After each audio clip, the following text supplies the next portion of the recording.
The pandemic has created new challenges for efforts to close the achievement gap, but a new survey shows problems with achievement come with gaps in resources, even predating the pandemic.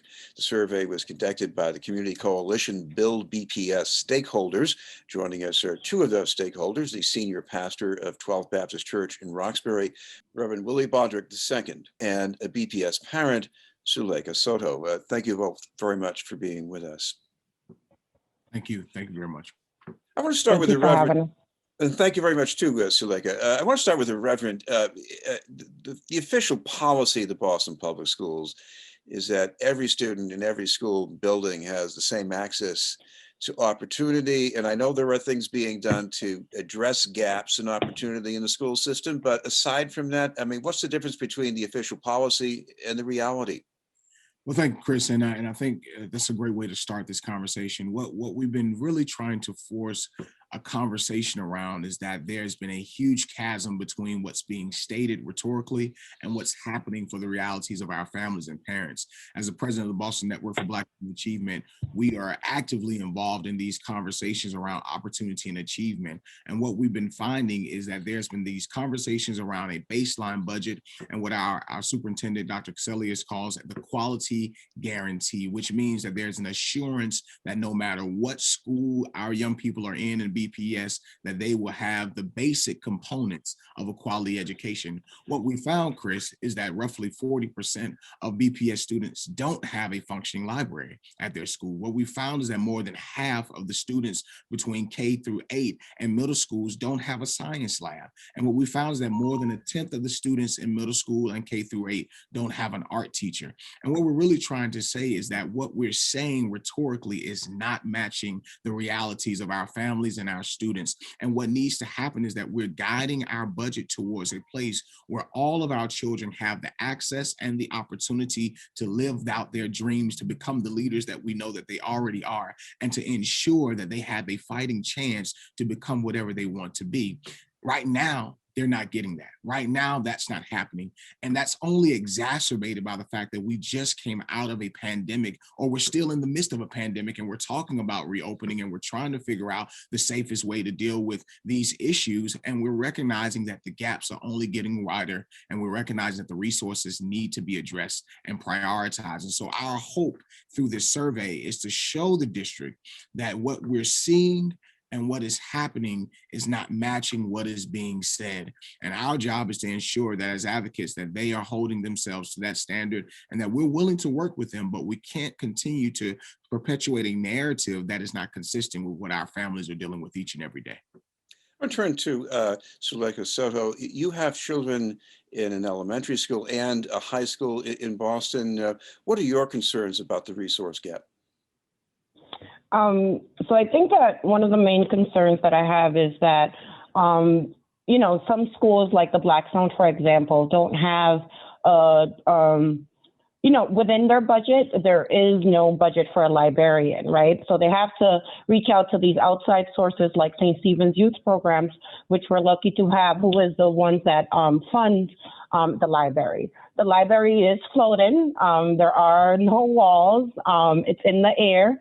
So I think that that's one of the things, basic needs that every student should have. And from the survey, we see that we found that 40% of students stated that they don't have access to things like a working library. And these are basic fundamental things that should be included within a budget. Every student, no matter their neighborhood, no matter, their situation, should be able to access those things. My children at my school or at the elementary school, for example, they have things like Playworks and different like outside corporations that come in who help with the students like during recess. And, I know that that's something that can possibly help them like in the future when they're returning back to in person. But, now we're looking at possibly cutting that out of the foundation budget for the school. And then the same thing at Tech Boston. One thing that I know that my kids do not, or that the school is struggling with, is internet access.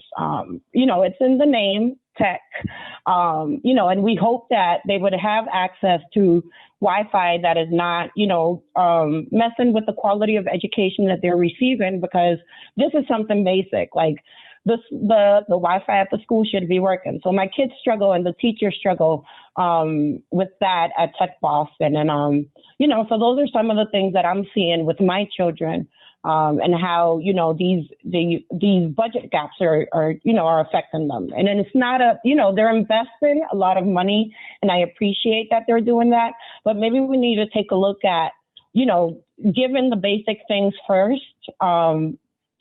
for every student, and then going forward from there. I want to come back to Reverend Willie Bodrick, because we're using some terms that were pretty common even when I was a kid in the Boston Public Schools, a library or a science lab, but we expect different things from those today. So what are we talking about? Well, I think the reality is that we are talking about the basic. We're talking about the ways in which we can engage our young people through their academic excellence and ensuring that they can achieve this. I think we're talking about the resources from computers all the way down to high quality Wi-Fi, all the way down to making sure that they are able to actually engage in the STEAM learning, the science and technology and the arts and the mathematics. And that comes with resources that have to be there for them to actually compete in the market that we're actually living in. And so what we're really trying to really get at is that our children can't compete because they don't have the basics. It's not that they don't have the capacity, they don't have the basics. And what we need to do is to really look at our budget and reevaluate our priorities. That's really what we're trying to say. And disproportionately, many of the children that are affected are Black and Latinx children. And so this is the reality when we're talking about, literacy rates, when we're talking about the gaps. You can't close gaps if you're not dealing with the resources so that they can have a chance to get that high quality education and they can do what they need to do. And this is, I think Suleika hits it on the point. This is also hamstringing our educators. They want to close these gaps. They're working hard to close these gaps, but they're having to go beyond themselves because sometimes the resourcing is not there for them to teach at the highest of levels, but also close the gaps that are necessary so that all of our children can compete in the market in which we're living in.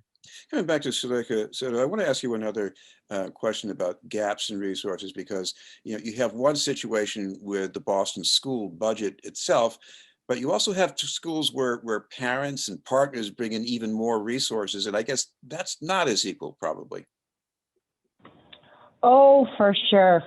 It is not as equal. I actually, I do some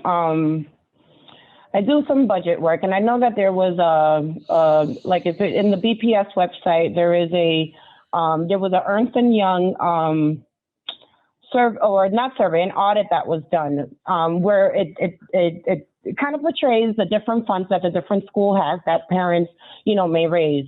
I know that our parent council, we're lucky at the Blackstone to have a Friends of the Blackstone, who is a separate 501c3, which, funds a lot of the things that we do with, with the parents, and things like that. So, we have some funds, but then there are other schools, like we may have like $32,000 or something like that. It may be less. Some schools have way less than that. Some schools have upwards of 165,000, 170,000, which is a lot greater than what, another school may have, because they have alumni. It's a school with resources, right? Like the exam schools, for example, they have alumni who go on to have wonderful careers, to succeed because they are provided all those resources. They come back and they donate back to the school. So, some of those schools have a really, they already have some resources, plus they have all these extra funds, which other parent councils, struggle to kind of raise that kind of money. So that is also another discrepancy and another way in which, our children are kind of left without, because we don't have access to learning how to raise those funds. And unfortunately, these are low income, kids that come from low income families. So those families are not able to donate as much as they probably would hope they can. I want to come back to Reverend Bodrick because you and Suleika, you can look at these figures and these metrics. You can analyze them and talk about them in an abstract way. But what about the students? Do they really feel this in some way, that they're in a school that doesn't have what other places have? Yeah, I think our young people can see it. Inequity is very visible. When they talk to their peers at other schools and they have friends at other places, they know. They're like, wow, we ain't got that in my school, and it becomes a real struggle for our young people to really process. Well, what is happening over there? That's not no less than a mile down the road. That's not happening in my neighborhood. I mean, I think Suleika speaks throughout it so poignantly in the sense that, look at the Boston Latin School, was able to bring in the $2.4 million from its alumni association. That markedly changes the experience of a young person in their school, and their peers know it. And so what statements are we making as a district? What statements are we making as a city to our young people, majority Black and brown children, who are seeing the inequities every day and are trying to fight to continue to educate themselves and to make sure that they are being successful and to help families. This is about parents like Suleika. This is about parents in our communities who are trying to say, look, I know that my children are the best, are the brightest, they can do it, but they can't do it if they're not given the resources to do it. And so this is what we're trying to do, is to hold the district accountable to saying, look, there are extreme inequities in our system. There are gaps that need to be closed. And so we need to do more to lift up those who are not able to access that extra funding and make sure that all of our children have the basics: libraries, art teachers, staff, books, the access to the high quality technology that's necessary for them to succeed academically. And we're going to continue to do that work, Chris. I'd like to thank you both very much for taking the time to be with us. Thank you very much, and we truly appreciate you spotlighting this issue. There is Thank you. Reverend Willie Bodrick II and Suleika Soto. We'll have more news in just a moment.